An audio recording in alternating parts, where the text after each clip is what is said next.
Bonjour et merci d'être venu à notre session à la lumière, à notre session Cloudifie ton monolithe.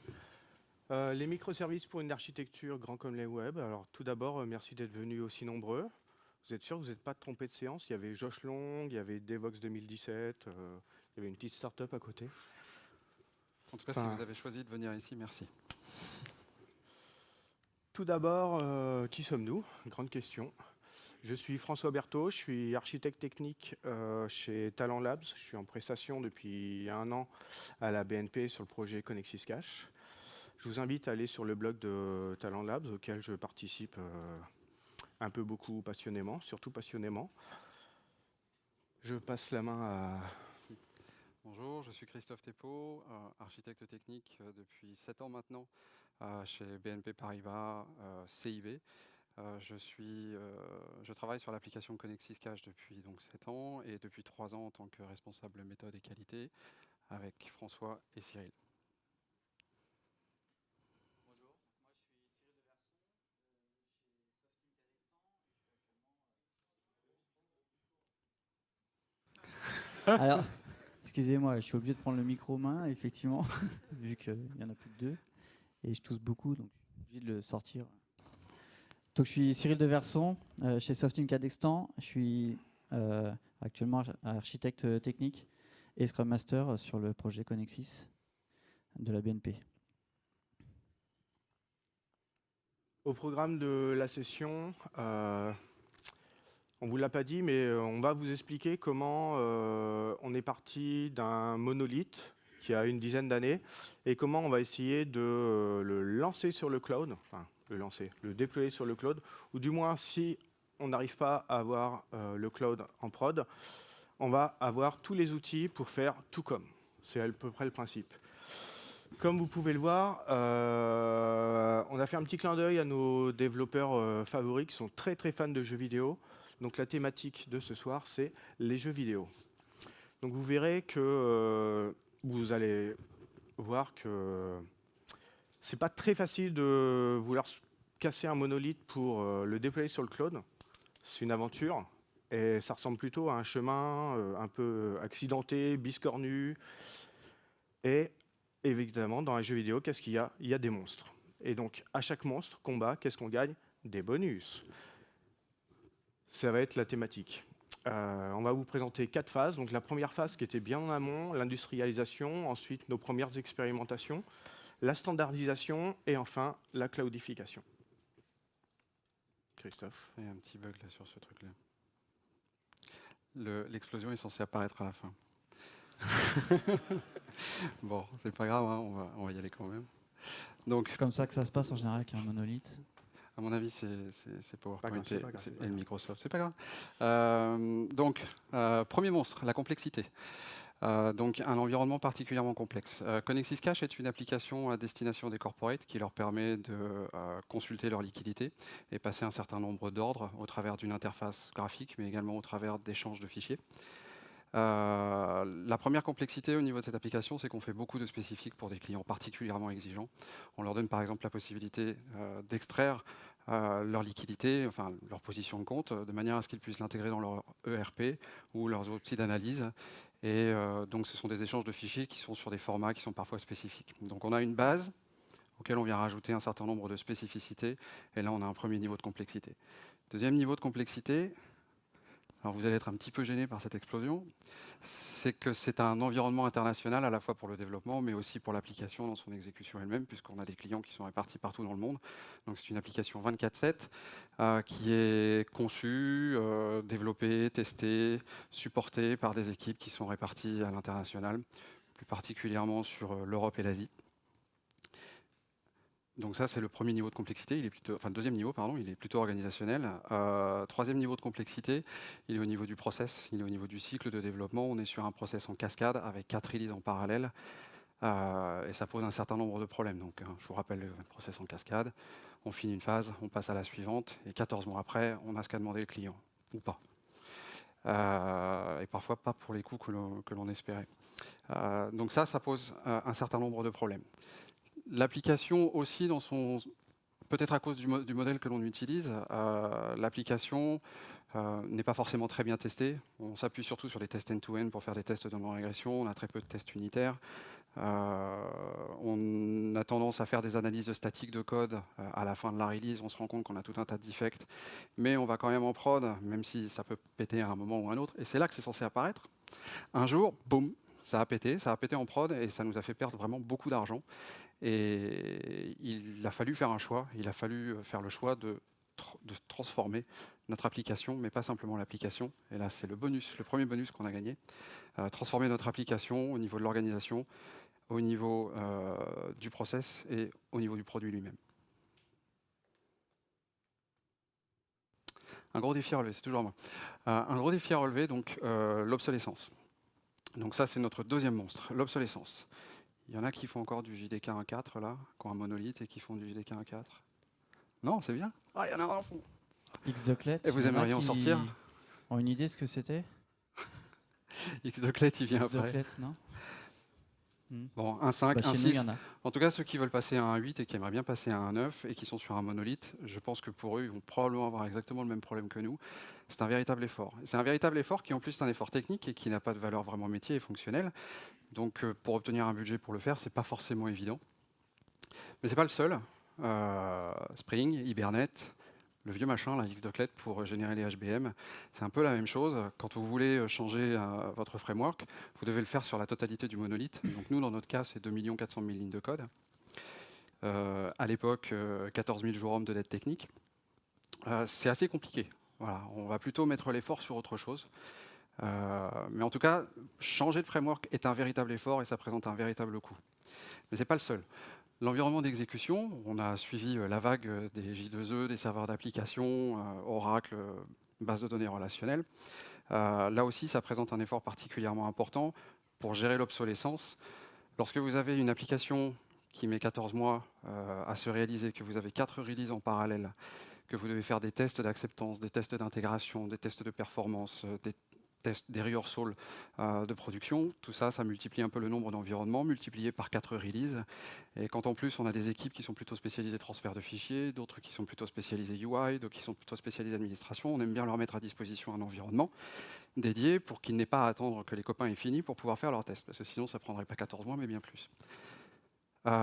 Donc là, l'obsolescence, quand on veut passer d'une version de WebSphere à une autre, ou quand on veut passer d'Oracle, d'une version d'Oracle à une autre, quand on veut passer d'AX à Linux, bref, c'est particulièrement compliqué et ça a un coût.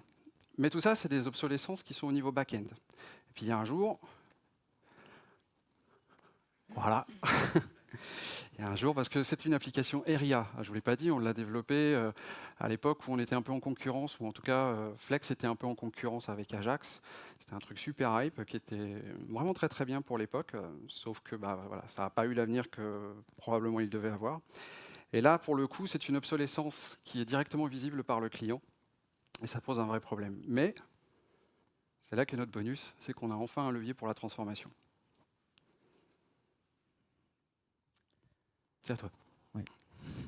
Donc pour démarrer cette étape de transformation, il faut reprendre un petit peu le contrôle de ce qu'on fait, le contrôle du produit, du livrable. Et donc, moi, je suis arrivé un petit peu pour ça au début.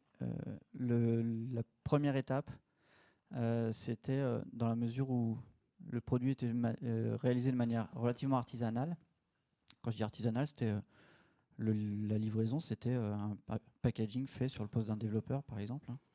Donc, il n'y avait pas de notion de release, rien de ça. Et moi, comme je suis un petit peu... voilà, j'aime pas les lignes de commande tapées à la main en douce. Je suis venu avec ma boîte à outils pour industrialiser tout ça. Donc ça passait par les outils que tout le monde connaît, hein, GitLab, Maven, Jenkins. Donc on a installé une software factory dédiée au projet pour mieux remaîtriser le comment on construisait ce monolithe. Ça, c'était la première étape de l'industrialisation. Et puis on a assemblé tout ça pour être capable de produire ce monolithe sous forme itérative et répétable. Donc ça, c'était notre super bonus. On a repris un peu les rênes du projet et on est capable de faire de la répétabilité sur notre livrable. Alors, comment migrer ce monolithe? C'est notre 4e monstre, si je ne me trompe pas, c'est bien le 4e.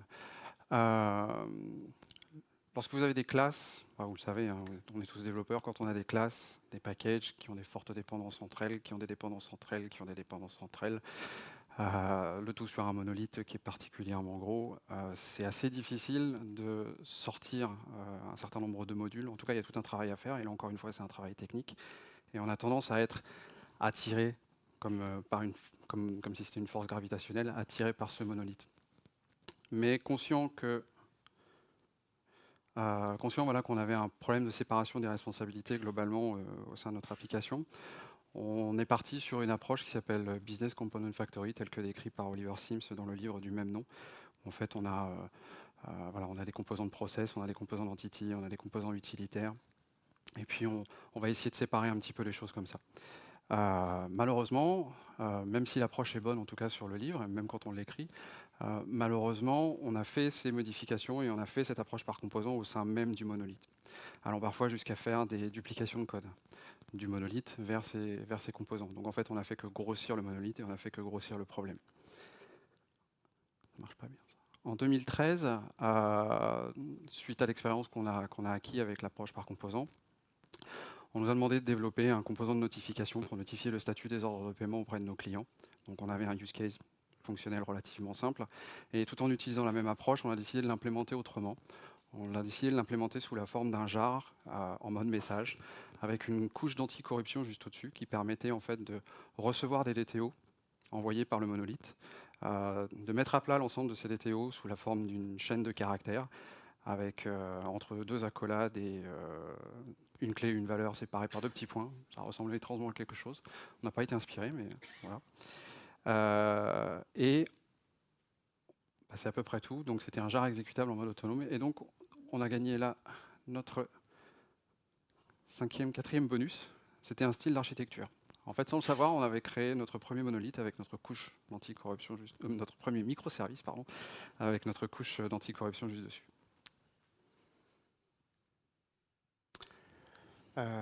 Donc là, comme tu dis, on commençait à avoir une idée de ce que ça serait un composant.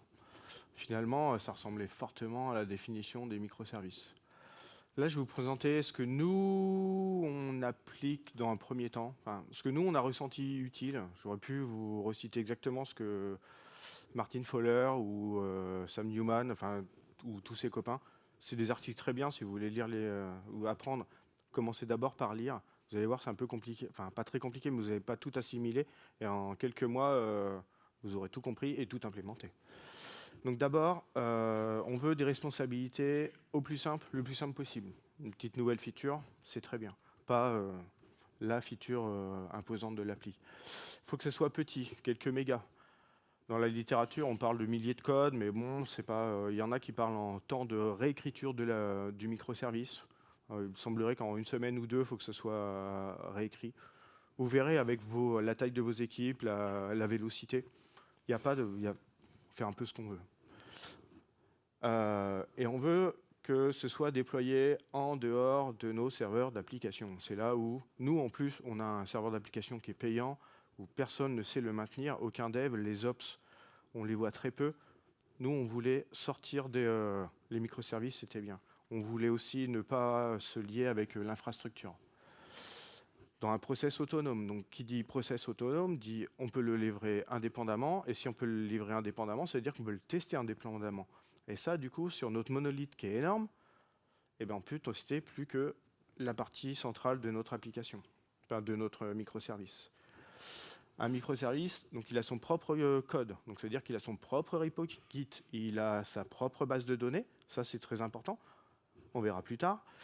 Il peut avoir sa propre implémentation. Si vous voulez qu'il soit polyglotte et que vous avez des développeurs qui développent en 12 langages, s'ils gèrent, ils peuvent.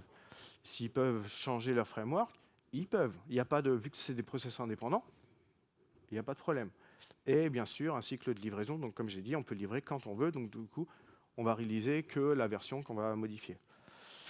Il communique avec un protocole Lash. Donc là, ceux qui ont fait un peu de SOA, ils disent mais les microservices, c'est un peu de la SOA. Effectivement. Et nous, protocole Lash. Donc, mode message, mode REST. Historiquement, on était très Request reply. request reply ou pub-sub, comme j'ai appris aujourd'hui. Et petit conseil pour le développement, oubliez le mot local. Voilà. Le mot local en microservice ne doit pas exister. En fait, du coup, vous ferez de la scalabilité. Dans le futur, vous comprendrez certainement ce que j'ai voulu dire. D'ailleurs, j'ai oublié le monstre. Le monstre ici, c'était le peur du changement. Quand on a parlé de microservices, la direction, les développeurs, ils ont fait oh là là, mais on n'est pas dans un serveur d'application, comment ça va marcher? On a fait un travail au corps. Du coup, ça n'a pas trop de sens parce que vous auriez dû voir après que là, je viens de définir les règles d'architecture de notre futur. Et du coup, ça semble bien pour aller vers une architecture intentionnelle. Voilà, il est dur à dire ce mot, pardon. À partir de là, on a des bons conseils. Je pense qu'on peut commencer à avancer. Ouais, il y a des gens qui nous ont mis des règles, donc maintenant il faut qu'on essaie de les appliquer. Et C'est pas sympa. Franchement, si tu veux voir la suite. Oui, les appliquer. C'est comment mettre en place nos premiers microservices qui appliquent ces règles-là. Donc c'est comment entamer ce changement. J'ai ce qu'il faut. Donc la première étape, c'est de prendre effectivement notre monolithe et de le laisser là où il est. Et de décider de prendre une fonctionnalité ou deux, les prochaines fonctionnalités, à essayer de les implémenter sur la base de ces nouvelles règles, donc dans des microservices en dehors du monolithe. C'est l'exercice qu'on a fait, de prendre des nouvelles fonctionnalités plutôt que des fonctionnalités existantes, parce qu'il fallait déjà qu'on mûrisse sur la manière de réaliser les microservices avant de chercher à migrer le contenu. Donc effectivement, on a pris 2 microservices et chacun les a testés avec des frameworks différents pour justement l'étape expérimentation, voir quels avantages et inconvénients chacun pouvait apporter. Donc on a testé Spring Boot et Drop Wizard. Quand je dis on a testé, c'est on a dit aux développeurs faites le choix, prenez celui qui vous plaît, essayez et on verra après. Donc ils y sont allés.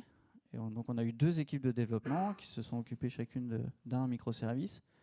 Et pour les 2, on peut dire, je pense, pour les 2, ils ont retrouvé le plaisir de coder, quoi. Ils se sont vraiment dit, chouette, maintenant on peut vraiment développer des choses sympas en microservices, alors qu'avant ils avaient vraiment du mal à faire dans le monolithe. C'était limite, ça les faisait fuir, quoi. Donc là, les développeurs, ils ont repris plaisir. L'inconvénient par contre, c'est qu'on s'est retrouvé avec 3 différentes applications au final, développées dans 3 techniques de développement différentes, 3 manières de monitorer chacun, tout ça, et donc 3 raisons de mécontenter nos ops, parce qu'il fallait gérer tout cet ensemble. Donc suite à ça, il a fallu quand même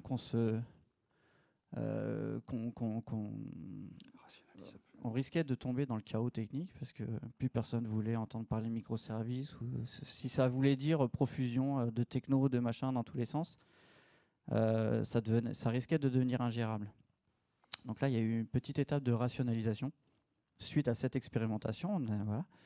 Donc on a en regardant les 2 frameworks, on a dit, on a retenu Spring Boot, parce qu'il nous paraissait plus simple à appréhender vu les développeurs qu'on avait, qui étaient déjà à l'aise avec Spring. Et donc c'était un écosystème qui leur parlait déjà un petit peu plus.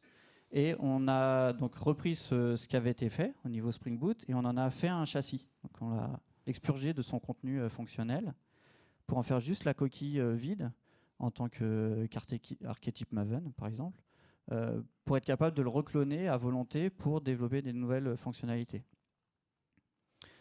Donc ça, c'était pour le contenu, la coquille, donc Spring Boot, un châssis. Et puis, comme on est parti dans cette mode châssis coquille, quoi, on en a profité pour incorporer aussi les éléments qui permettent l'installation, vu qu'on était sur une infra spécifique, maîtrisée par nos équipes. Donc on a construit ce châssis qui est devenu un châssis auto-exécutable, auto-installable. C'est-à-dire que le livrable en lui-même, c'est un SH, enfin un zip auto-exécutable, capable de s'installer et de s'auto-configurer aussi dans l'environnement ciblé. Et de fil en aiguille, pour les installer, enfin pour en installer un, ça allait. Après, il a fallu en installer 2, 3, 4. On en est arrivé à créer une solution un peu fait maison de déploiement, d'orchestration en fait du déploiement de ces différents microservices. Donc là, on commence à toucher du doigt le début, les balbutiements d'une infrastructure as code, mais homemade.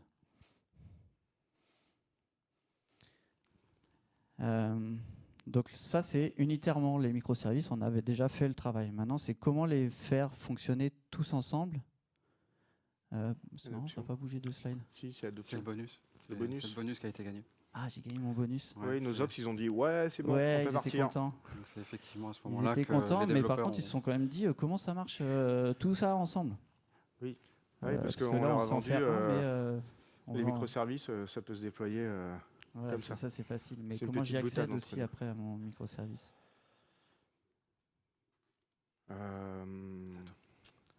Donc, comme Cyril l'a dit, là, on a commencé à voir arriver les mises en prod proches, ou de moins les développements qui arrivaient, et on commençait à planifier les mises en prod. Et on s'est dit, ouh là là là là là, donc un microservice, je vous rappelle, c'est un process indépendant. Donc en fait, il démarre sur un port, donc on peut le fixer, on peut le mettre aléatoire. Donc si on a 10 microservices, on a 10 ports différents. Alors comment on fait pour une interface graphique pour accéder à chacun de nos microservices? Il y a plein de solutions du marché.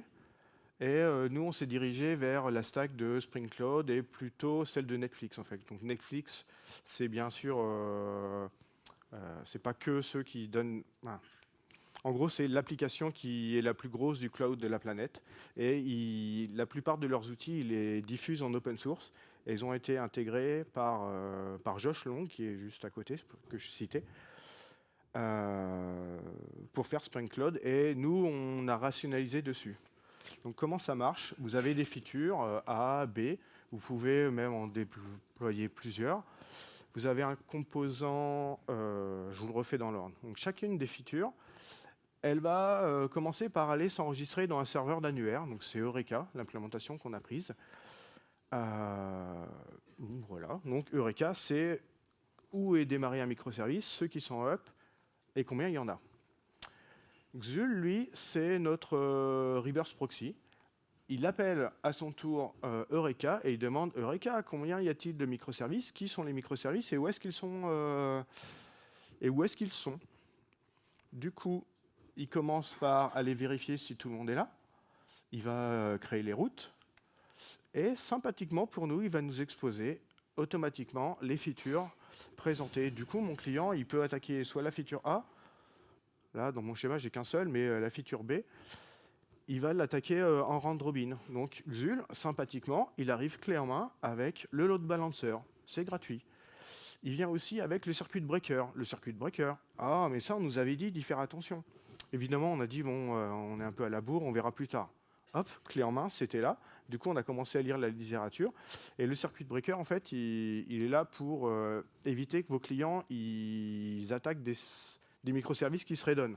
Comme ça évitera de faire tomber toute l'application s'il y en a un qui... C'était clé en main, et du coup, on a cherché, et puis on s'est dit, ouh, mais ça c'est bien, et on va le creuser, et on va le mettre partout par la suite. Du coup, l'API Gateway, c'était simple à démarrer, j'ai fait la démo à tout le monde, jamais personne a...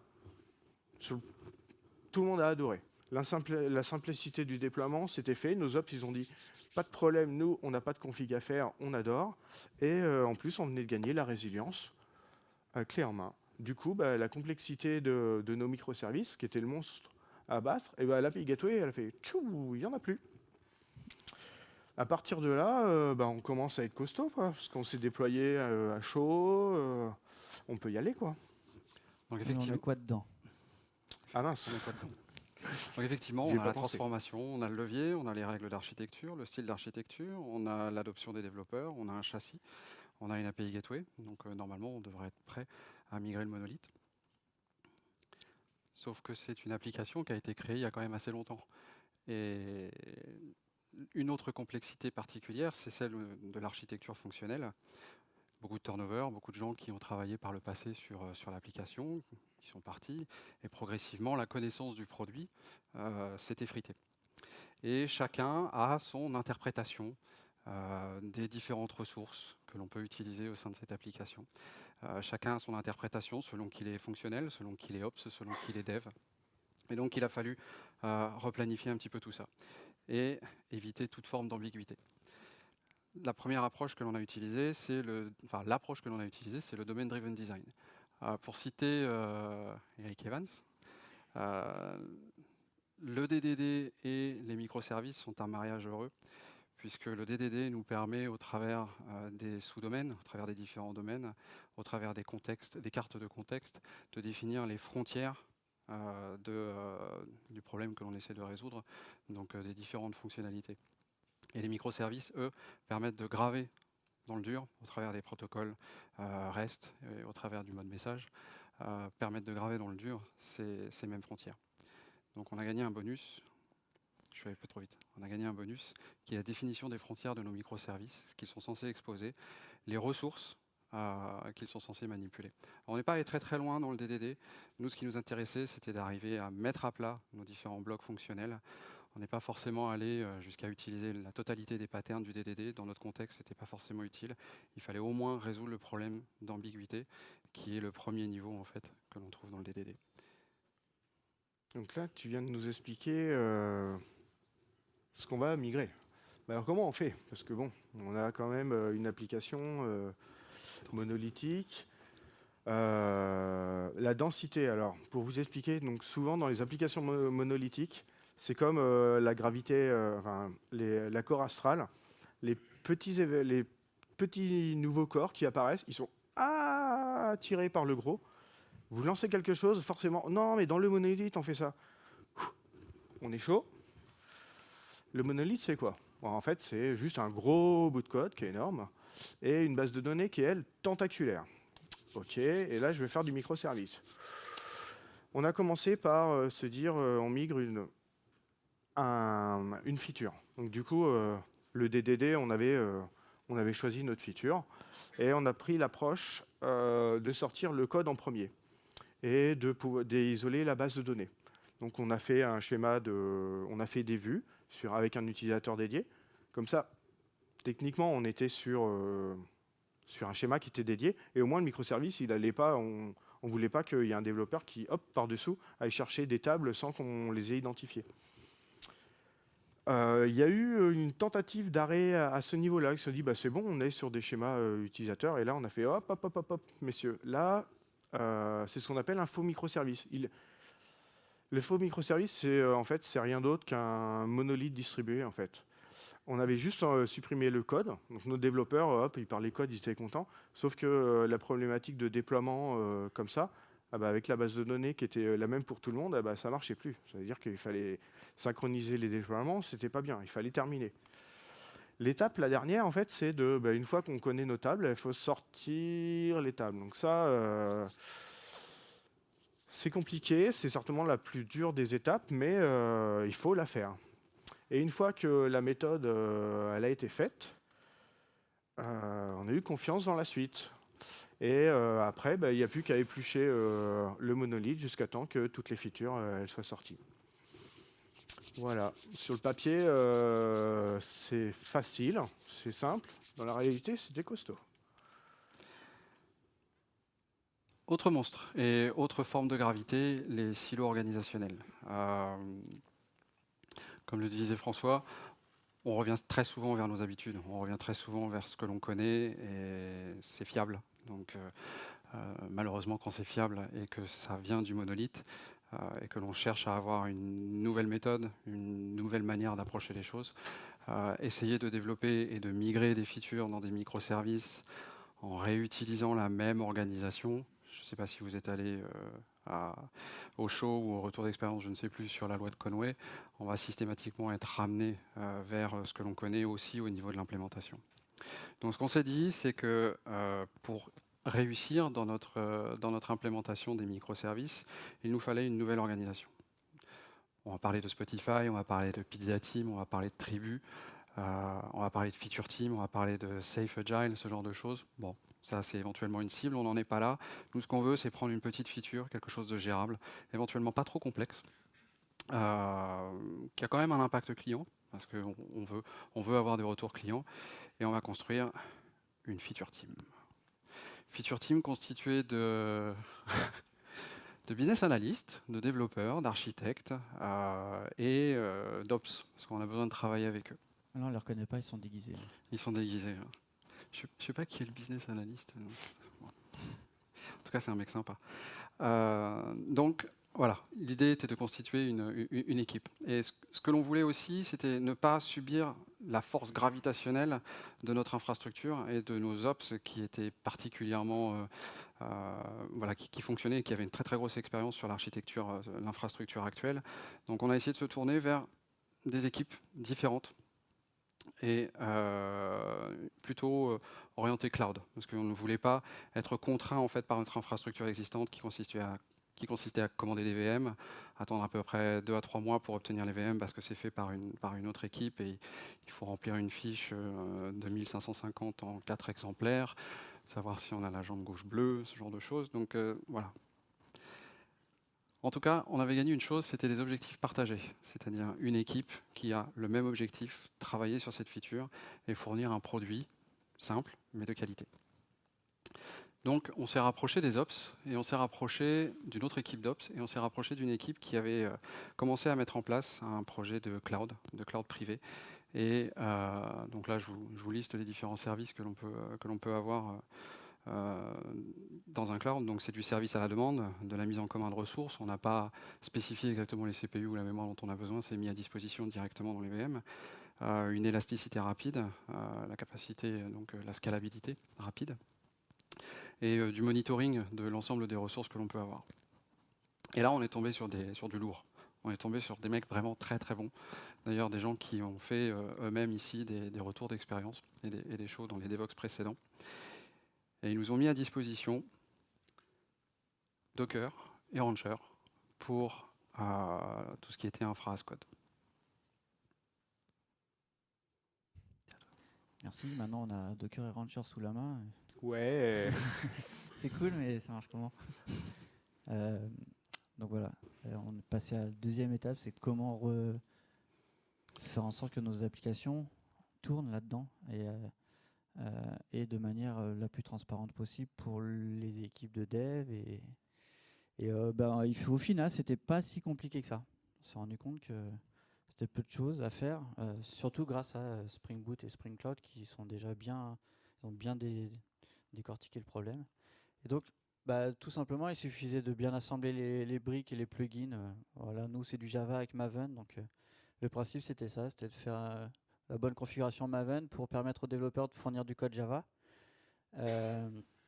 D'assembler tout ça dans un jar qui serait auto-exécutable grâce à Spring Boot. Et puis, ce Spring Boot auto-exécutable embarqué dans une image Docker. Ça doit pas être mal, ça. C'est pas mal, 2-3 plugins.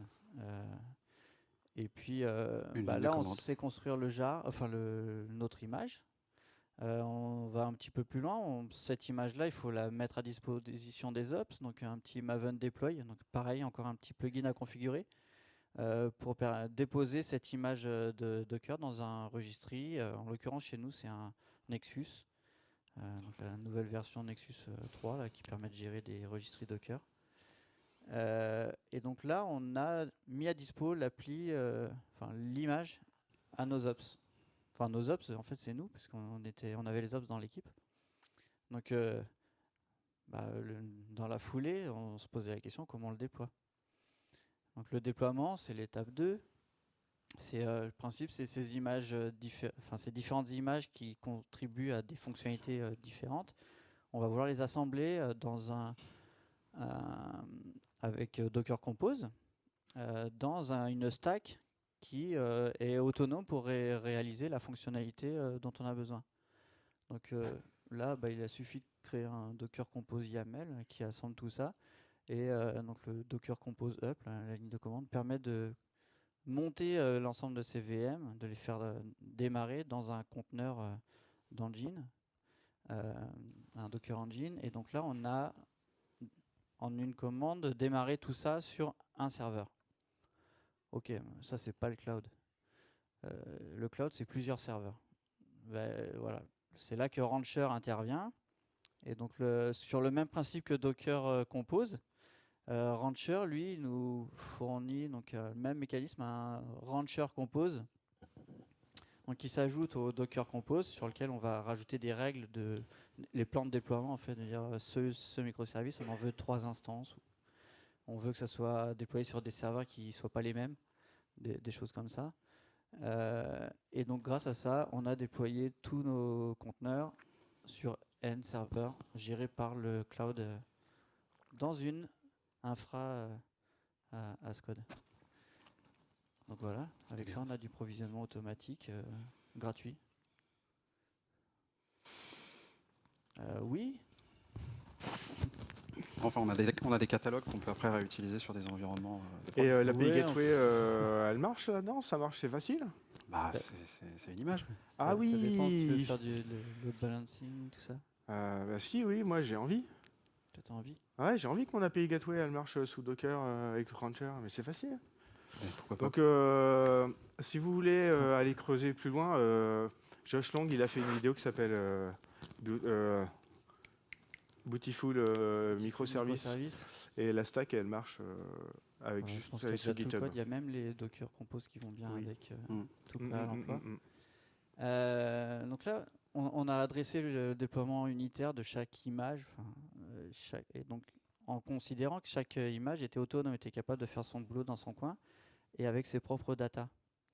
Mais on s'est rapidement confronté à la difficulté de la cohérence des données entre les différents microservices. Dans le cas où, par exemple, on a besoin de faire de la recherche multicritère sur des données qui correspondent à des domaines distincts, c'est-à-dire à des microservices dissociés.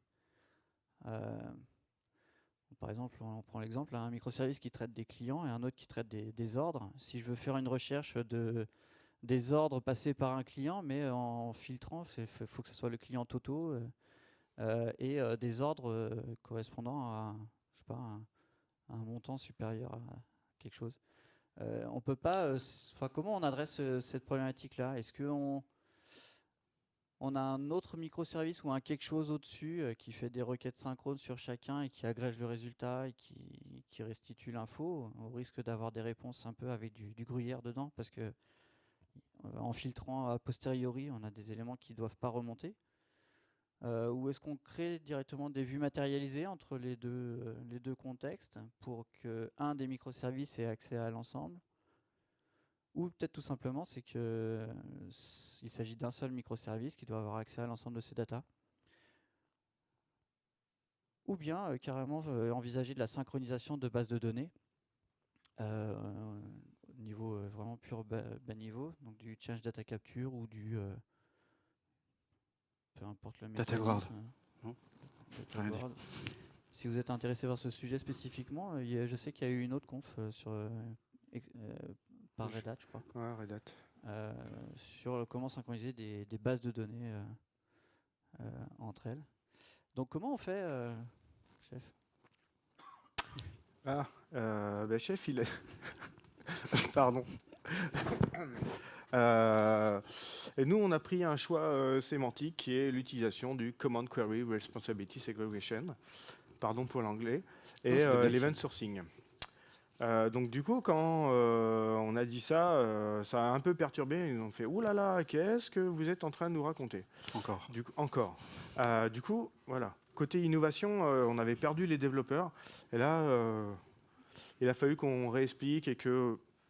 Vous allez voir, hier, il y avait un TP de 3 heures qui était suivi d'une théorie de 3 heures sur ce slide. Donc moi, je vais essayer de vous le faire en 1 minute 30. 1 minute même. 30 secondes. Côté client. Donc d'abord, la partie commande. Donc la partie commande, c'est toute la partie qui est crude en fait. Donc vous voulez créer des clients, vous voulez créer des ordres, vous envoyez des commandes. Elle ne renvoie pas de réponse. On verra plus tard pourquoi. Elle écrit chacun dans ses bases les données. Du coup, Cette partie-là, elle sert pour la normalisation de nos données. Elle sert seulement pour la persistance. Donc c'est le CRUD sans le R, c'est ça? C'est le CRUD sans la lecture. À chacun des événements, en fait, il va aller publier quelque chose dans un topic. Nous, entre autres, on a choisi Kafka, qui, lui, va stocker dans l'Event Store toutes les commandes qui vont arriver. Du coup, on vient de gagner un log. C'est là qu'arrive un nouveau microservice, donc l'historique des ordres, qui lui va écouter le bus d'événements, et à chacun des événements, il va tous les agrégats qu'il va récupérer, il va les reconstruire et il va consolider notre cache. On a choisi un Elasticsearch pour faire le travail. Et du coup, on a dit, voilà, les requêtes, donc les queries, en lecture, elles vont seulement interroger l'historique des ordres. Et si on veut faire de l'écriture, on s'attaque sur les microservices.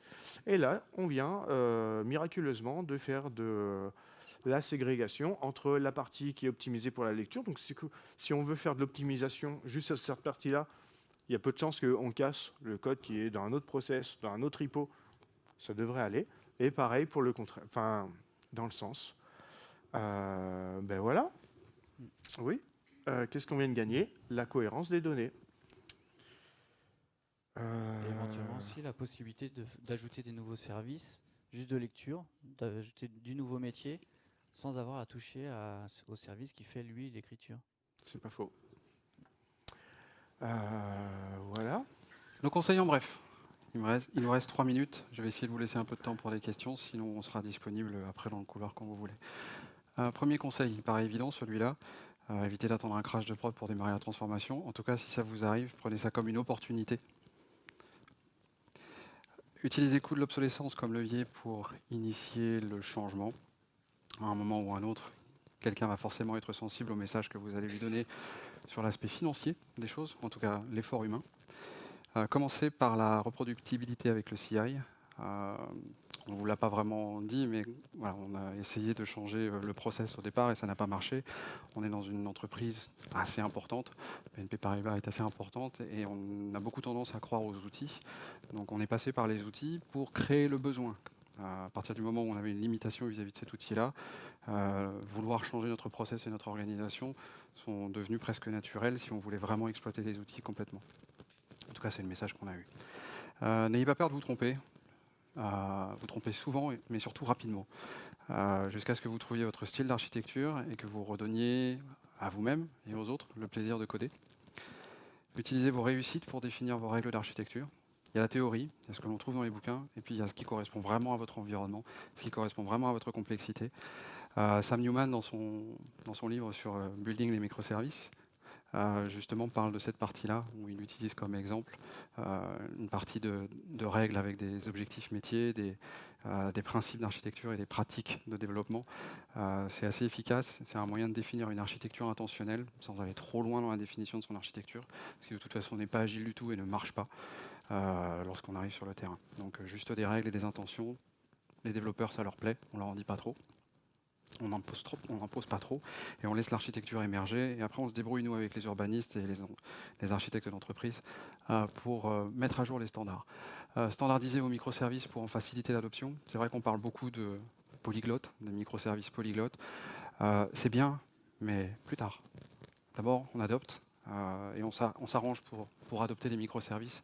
Et une fois que c'est en place, c'est plus difficile de le défaire. Tout à l'heure, on parlait de sortir le schéma dans une base Oracle. Voilà, c'est tout à fait possible. Une fois que c'est fait, on peut le sortir dans Elasticsearch. Allez, je vais vite. Utilisez un Discovery Server, une API Gateway pour simplifier les déploiements et la résilience. Utilisez les sous-domaines et les cartes de contexte des DD pour identifier les frontières. Extrêmement important au niveau des microservices. Pas obligé d'aller plus loin. Utilisez les faux microservices pour gagner de la confiance, mais comme l'a dit François, ne vous arrêtez surtout pas là, sinon vous ne faites qu'un monolithe distribué, et ce n'est pas du tout ce qui nous intéresse. Dès qu'on a une modification au niveau de la structure de données, c'est terminé. Il me reste 30 secondes. Testez une feature dans une équipe cross-fonctionnelle, une petite, et surtout avec des ops, comme ça tout le monde a des objectifs partagés, et on évite toutes les problématiques organisationnelles liées au silo. Bénéficiez rapidement d'une infra as code avec Docker, provisionnement automatique, et du provisionnement automatique avec Rancher. Bon, en tout cas, on aura incorporé le message. Hein. Si derrière vous voulez utiliser autre chose, vous pouvez y aller. Et enfin, utiliser le pattern CQR SES pour garantir la cohérence des données cross-domaine. Des questions? Il vous reste 2 secondes. On verra ça tout à l'heure. Merci beaucoup.